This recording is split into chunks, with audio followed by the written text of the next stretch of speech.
Còn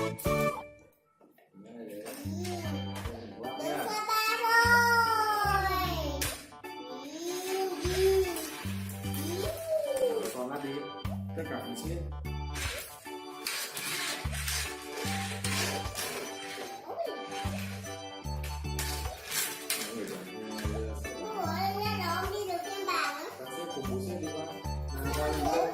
Đây, cài đi theo vào nhau đi.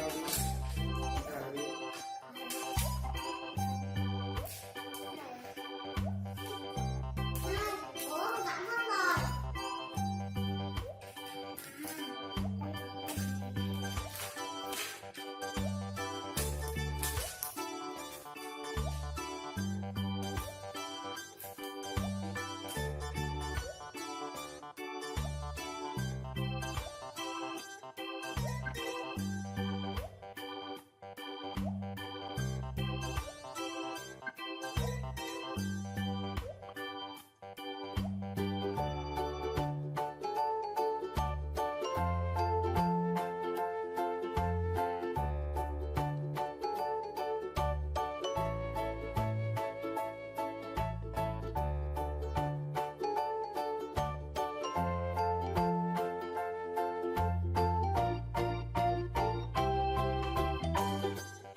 giờ làm nào ô tô chạy được nhờ? Pin à? Rồi mình đi lắp pin nhá, lắp pin ô tô nhá.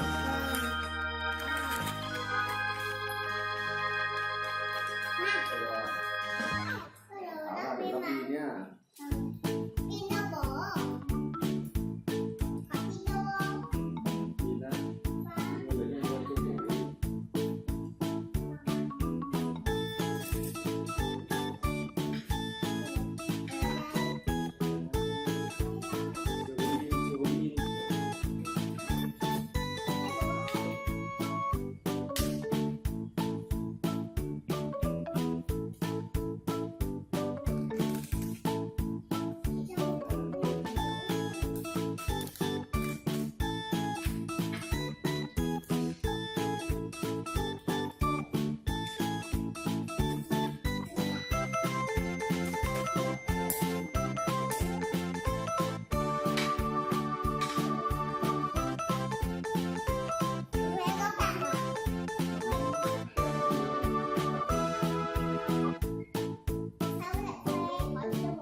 Ngược lại đây nào, quay ngược lại nào, quay ngược lại.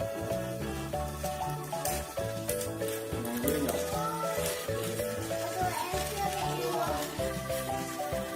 Ôi, con bị kẹt nữa rồi.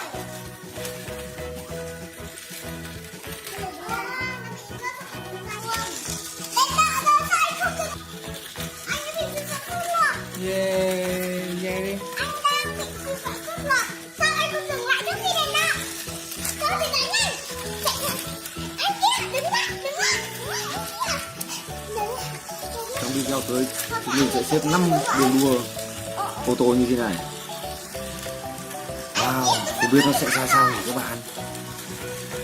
Các bạn hãy bấm đăng ký để theo dõi phần tiếp theo nha. Để cho nó chạy một lúc ạ. Lên dốc à? Đấy, bốc đầu.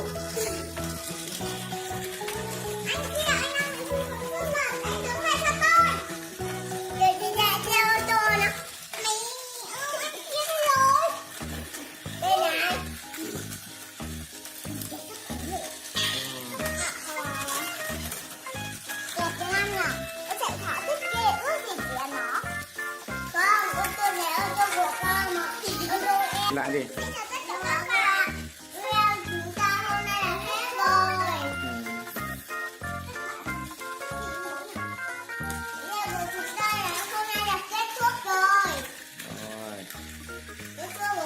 Chào.